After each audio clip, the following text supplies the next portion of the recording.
बहुत खूबसूरत गजल लिख रहा हूँ, हे हे हो, बहुत खूबसूरत गजल लिख रहा हूँ, तुम्हें देख कर आजकल लिख रहा हूँ, तुम्हें देख कर आजकल लिख रहा हूँ, बहुत खूबसूरत गजल लिख रहा हूँ, हे हे बहुत खूबसूरत गजल लिख रहा हूँ, तुम्हें देख कर आजकल लिख रहा हूँ, तुम्हें देख कर आजकल लिख रहा हूँ, तुम्हें देख कर आजकल लिख रहा हूँ। दादा বাড়ি আমার ঠাকুরপুকুর বেহালা আর বিয়ে হয়েছে রাক্ষসখালী কৌতলা। বন্ধুরা আমার প্রশ্ন করেছে, এই তুই একটা শহরের ছেলে হয়ে আর ওই রাক্ষসখালী লাটে বিয়ে করেছি, যেখানে এখন গেলে আঘাট করে কাদা মাইরে যেতে হয়। তোমরা বলো এই যে কাদা মারানোর পরিবেশ, এই পরিবেশটা আমাদের শহরে আছে? তারপরে কি হয়েছে জানো দা, তোমরা ভাবছো এই গামছা টুয়ালে পরে কোথায় যাচ্ছি? পায়খানা করতে গেছিলাম।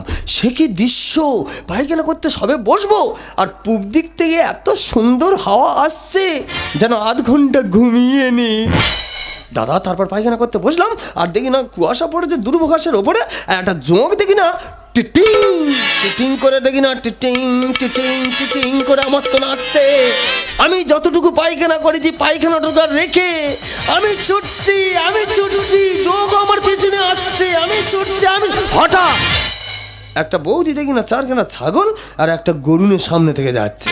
কি হবে দাদা? এই যে ভাই সর্বনাশ হয়ে গিয়েছে ভাই। আর কি হচ্ছে? কি সর্বনাশ হয়ে গিয়েছে? আরে গাত এরকম কাদা, ওটাই তো ব্যাপার ভাই। আর কি হয়েছে বল ভাই? তুমি যে পুকুরে জল ছোট করতে গিয়েছিলে, আচ্ছা ওই পুকুরে আমি গিয়েছিলাম। আচ্ছা, গিয়ে সবে তোমার পায়ের পাউড়িতে পা দিয়ে আচ্ছা জল টেনেছি, আচ্ছা তর করে চলে গিয়েছি। এই যে পরিবেশটা আমাদের শহরে আছে, এই আনন্দটা আমাদের শহরে পাওয়া যাবে। এই যে তর করে পুকুরে চলে যাওয়াটা পাওয়া যাবে না। চলো দুই ভাইরা অনেকদিন পরে যদি গল্প করবো।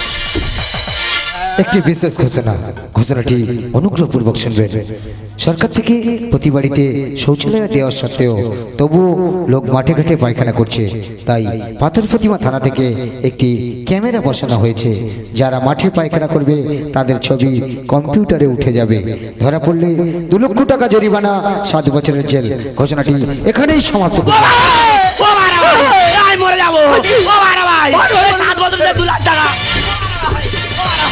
আমি শরীর বাড়ি আর রাজমণি ভাই। আমি কি বলি শোন, আমি বলতেছি কি এত ভোরের বেলা কম্পিউটার খুলেছে তাই? ঠিক বলেছো ভাই, এত সকালবেলা কম্পিউটার খুলতে পারে? তাহলে কি করবি? এমন কি কুয়াশা ভর্তি, ক্যামেরায় ধরাও পড়া যাবে। তাহলে কি করবে?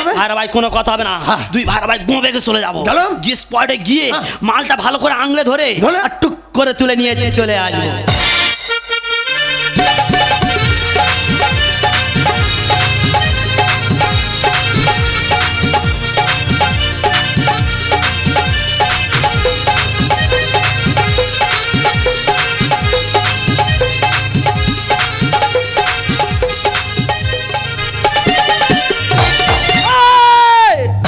দেখেছো কিরকম গোজ হয়ে বসে আছে, কেন ঝোপের মধ্যে আমার সঙ্গে লুকোচুরি খেলছে।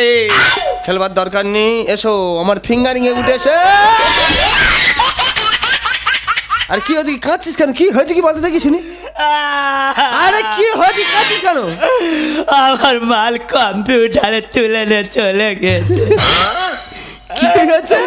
আর মাল কম্পিউটারে তুলে নিয়ে চলে গেছে। তোর মাল সেখানে নেই? না আমার মাল নেই, মাল কম্পিউটারে উঠে গেছে। তুই গেছিলি? আমি স্পটে গিয়েছিলাম। আরে ভাই আমি মরে যাবো, আমি জেলে যাবো না। এই তুই ওখানে গেছিলি? আমি স্পটে গিয়েছিলাম। আচ্ছা কত টাকা করেছিলি? আমি 8টা মতো করেছিলাম। এতগুলো ভাই? আচ্ছা ভালো হচ্ছে, দাঁড়া কোথায় গেছে কি বলি বলেন দেখি। আমি তো মনে পড়েছে, তোর মাল কুত্তায় খেয়ে নেছে। না গো ভাড়া, কি কুকুরে গেলে তুই একটু পড়ে থাকবে। কেন একটু নেই? সেখানে একদম নেই। তুই আমুলটা দেখেছিলি? আমি করে আমুলের নখ দিয়ে খুঁটতে দেখেছি। মুখে দেওয়ার কি আছে? ভাড়া ভাই তুমি বাঁচাও, ভাড়া ভাই তোমার বড় মাথা তুমি বাঁচাও। কি করি বল? ভাই তুমি যদি বলে পায়খানা তুলতাম আমি তুলো, তুমি আমার বাঁচাও। তুলে দেখা, বাপের বড় বড় যখন কথা দিয়েছিস তুলে দেখা। আর সত্যি যদি তুলতে হবে না রে। হ্যাঁ তুলে দেখা, তোমার মাল আমি তুলবো। ওই জেল জরিমানা আমি দেখা দেবো, তুলে দেখা। প্রচুর গন্ধ বের হচ্ছে। এই আবার গন্ধ গন্ধ করতেছি। আর যত বেলা হচ্ছে এই দেখো কেন কালো মতো হয়ে যাচ্ছে। তাপ করতেছে তাই এরকম তুলে রাখো। ও বাবা, আমি পারবো নি। নে জলদি মানে খা। না তুলবো তো, তোমার মাল তুলবো, তুমি পজিশনটা তৈরি কর দাও। ও আমার একটা পজিশন করে দিতে হবে, তুই মালটা তুলবি তাই তো? রেডি আছিস তো? রেডি।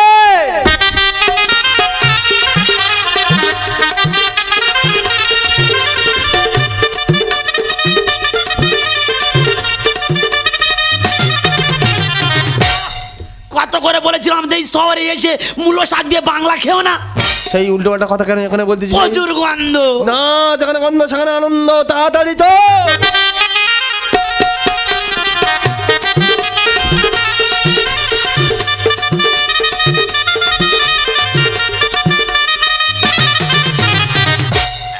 সত্যি কথা বলতো, এখনো কি টাইট আছে? ও ভাড়া কিরম ভ্যাত ভ্যাত করতে। কি আছে ভ্যাজ ভ্যাজ করতেছি? ও ভাড়া এই মালটা ফেলবো কোথায়? ওই দেখ শ্বশুরদের যে ভাঙা পায়খানা ঘরটা আছে, তা পায়খানা ঘর তো পায়খানা করে না, কিন্তু পাশে চেম্বারটা ভালো আছে, আমার লক্ষ্য আছে। ওই চেম্বারটা আমি ফাঁক করবো আর আমি ফেলে দেবো।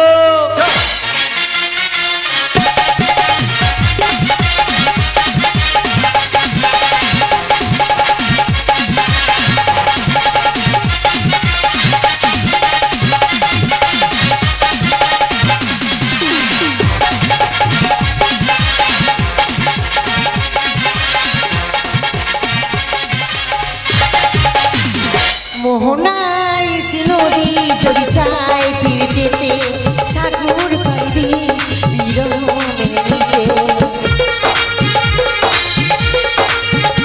মোহনাই নদী যদি চাই ফিরে যেতে, ঠাকুর বাড়ি বিরহ মেনে নিতে। যেতে পারি না, কখনো পারি না, যেতে পারি না, কখনো পারি না। মোহনাই নদী যদি চাই ফিরে যেতে, ঠাকুর বাড়ি বিরহ মেনে নিতে। যেতে পারি না, কখনো পারি না, যেতে পারি না, কখনো পারি না, যেতে পারি না, কখনো পারি না। দিদি গো, সেই সকালবেলা দুই ভাইয়া ভাই ঘর থেকে সেই যে বের হলো, এখনো পর্যন্ত ঘরে ফিরলো। কত করে বললাম এই যে তোমরা দুই ভাইরা ভাই যেও না, গ্রামের রাস্তাঘাট চেনো না, আমরা দুই বোনই ঘুরতে নিয়ে যাব।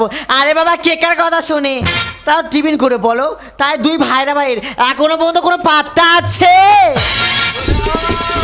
কোথায় গেলি রে? এই দে, এই দে, তুই আমার পেছনে ঘুরতেছিস? এই মালটা তো আমার কাছে নাকি? মাল তোর কাছে আছে বলে তুই আমার পেছনে ঘুরি? সেই আবার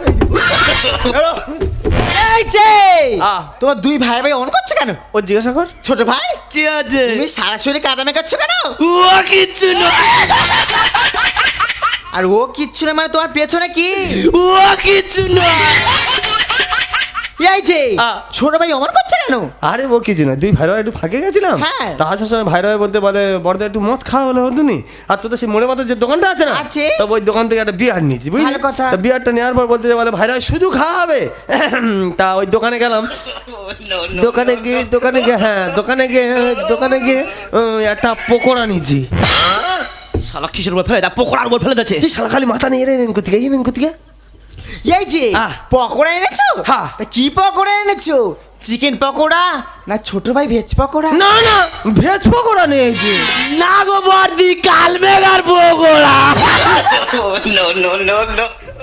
এই যে আহ। আমার শহরে হ্যাঁ। চিকেন পকোড়া আছে, ছোট ভাই ভেজ পকোড়া আছে, হ্যাঁ। কালমেঘার পকোড়া তো নেই। ননু তোর দুটো হাত জোরে করে বলতেছি খাওয়ার নাম একদম নেই নি। আমি তো খাবো। এই যে সেই যে উল্টো- অল্প করে আমাকে ছিঁড়ে দাও না ছোট ভাই। এই দিদি, তুই ঘরের মধ্যে চিৎকার করছিস কেন রে? এই বোন, হ্যাঁ। তো যাই বাবু কি হয়েছে? আমাদের বাজার থেকে হ্যাঁ। পকোড়া এনেছে। কি বলিস? যা তা পকোড়া না, চিকেন পকোড়া না, ভেজ পকোড়া না, হ্যাঁ। কালমেঘার পকোড়া এনেছে। আমি কত করে বললাম এই যে অল্প করে ছিঁড়ে দাও না, বোন আর আমি খাই। হ্যাঁ। তো যাই বাবু কিছুতেই দিচ্ছে না। নরম তেলে ফেলে যে ভ্যাত ভ্যাত করতে, তাই তুলে নিচ্ছি। শালা ভ্যাজ ভাতের কথা বলছি। এই যে তোমার কি আক্কেল জামাইবাবু না আনেছে আমরা তো দুই বোনে ঘরে আছি দুই বোনে যে দুটো পকড়া মানুষ নেয় না আর বিকেল বড় আনন্দময় আর তুমি বমি করতে তো গেছে রোগে হ্যাঁ তুমি কি এই পকোড়াকে মরবে দুটো পকড়া না আনেছো দুটো চপ তো নিতে পারতে সেই ননু খাই খাই করতে গাল হাঁকা দিয়ে গালে মধ্যে হাত ঢুকে জিভে একবার করে নেবো। জামাইবাবু একটা পকড়া চপ নিয়ে এসছো দুই বোনে খাওয়া বলেছে খাবো আমি ওদিকে আটকাচ্ছি তুই বাদ বাড়িটা এখানে ম্যানেজ করলে তোর জন্য সব হচ্ছে মারছি না মারবো না ওই কালমেঘার পকড়ের ভাগ আমি কিছুতেই ছাড়ছি না এই বোন হ্যাঁ। ও ধর ধর। ও ধর হাই ভগবানে কি হলো বললাম বিপদে আর গন্ডগোল করে দিল কম্পিউটারে কেন ওই ভাষাটা বাদে বলা যায় না? হাই ভগবানে কি হলো বললাম বিপদে গন্ডগোল করে দিল কম্পিউটারে ভাইরা ভাই শোনো না সম্মান আর থাকলো না ভাইরা ভাই শোনো না সম্মান আর থাকলো না নিজের মান নিজের কি গো সইতে পারি না। হাই ভগবানে কি হলো বললাম বিপদে গন্ডগোল করে দিল কম্পিউটারে হাই ভগবানে কি হলো বললাম বিপদে গন্ডগোল করে দিল যা বলিস ওই ভাষাটা একদম উচ্চারণ করবি না। কি হয়েছে বলো করে আজ কেন চিন্তা হেগে শান্তি পেয়েছি তোদের 20 বিঘার মাথায়। ছি ছি ছি তুই কোথায় পার্টি করেছ ওই দেখ আমরা শহরে যদি বাথরুমের ভেতর ঢুকি বার হলে দেখবি ঘেমে ঘাম ইচ্ছা মতন 20 বিঘা জায়গা পেয়েছি একা ওই কোণে বসে একাই পার্টি করেছি। আমার স্বামী এনেছি খাবো আমি পেট ভরে আর এ পকোড়া খেলে তোমরা যাবে নিঘাত মরে ছোট ভাই কি বলছো তুমি বলতে যে নরম তেলে ফেলেছে খাওনি মরবে কি হয়েছে বলো করে আজ কেন চিন্তা আর হেগে শান্তি পেয়েছি 20 বিঘার মাথায়। আমার স্বামী এনেছি খাবো আমি পেট ভরে এ পকোড়া খেলে তোমরা যাবে নিঘাত মরে হাই রে কলিকা নষ্ট হচ্ছে যা হাই রে কলিকা নষ্ট হচ্ছে যা ভোলা যাবে সোনমার কি বলছো ধরতে এসেছে। হাই ভগবানে কি হলো বললাম বিপদে গন্ডগোল করে দিল কম্পিউটারে হাই ভগবানে কি হলো বললাম বিপদে গন্ডগোল করে দিল কি আছে আহ। ছোট ভাই সওয়াল দেখো কম্পিউটার কি বলছে কি আরে কিচ্ছু না সব মিথ্যা কথা বলছে। জামাইবাবু তোমার হয়ে গেছে শুকনো গন্ডগোলের মূল্যায়ন তোর ছোট হুনু। জামাইবাবু তুই উল্টো পাল্টা কি বলছো আমি কিছু জানি না যা জানি এই জানে। আমি হলাম বড় শালি আমার আছে সমান ভাগ আর আমরা দুজন খাবো না তোমরা খেয়ে বোঝো স্বাদ কেন আমরা থাকতে ওদের কেন খাওয়াচ্ছিস? নরম হয় হোক জোর করে খাওয়া জামাইবাবু তোমার হয়ে গেছে শুকনো আর গন্ডগোলের মূল্যায়ন তোর ছোট হুনু। আমি হলাম বড় শালি আমার আছে সমান ভাগ আমরা দুজন খাবো না তোমরা খেয়ে বোঝো স্বাদ আমি কিছু জানি না পকোড়া খেও না আমি কিছু জানি না পকোড়া খেও না অতিরবে তাতে বসো কি বলছো নরসর বন্ন না। হাই ভগবানে কি হলো বললাম বিপদে গন্ডগোল করে দিল কম্পিউটারে হাই ভগবানে কি হলো বললাম বিপদে গন্ডগোল করে দিল তুই পেছনে দাঁড়া কই মাখা লাল নি তোর কাছ থেকে আমার আলাদা করবে। এই বোন এই দিদি তুই দাঁড়িয়ে আছিস ধর ধর খাও বল খাওয়া আছে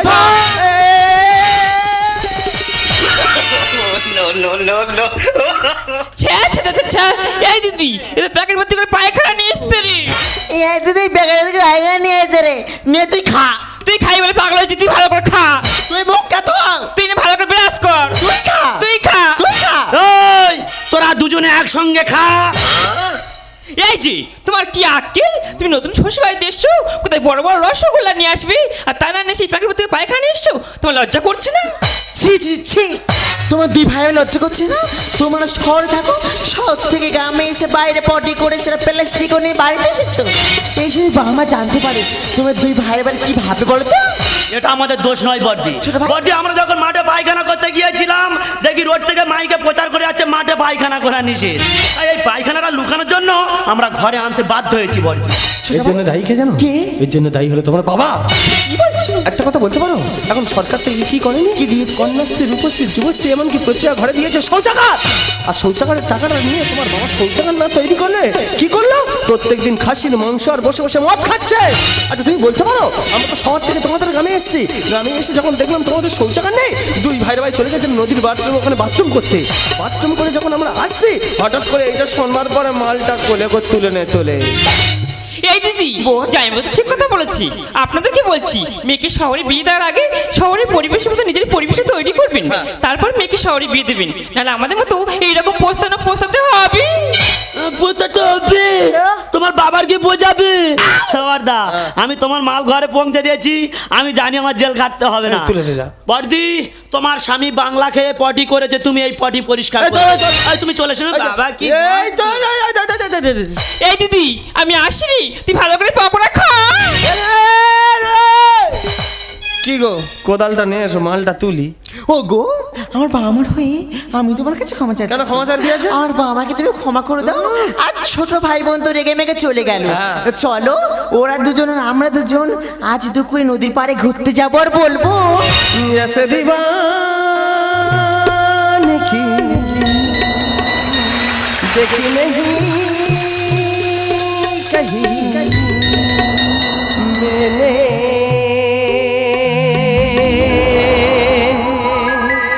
इसलिए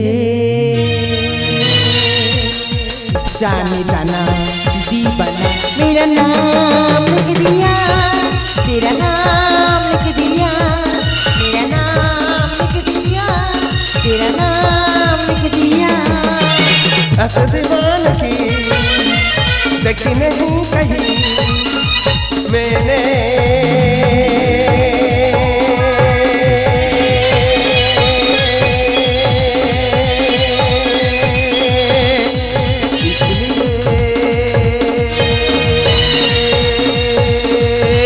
जाने जाना दीवाना मेरा नाम लिख दिया, तेरा नाम लिख दिया।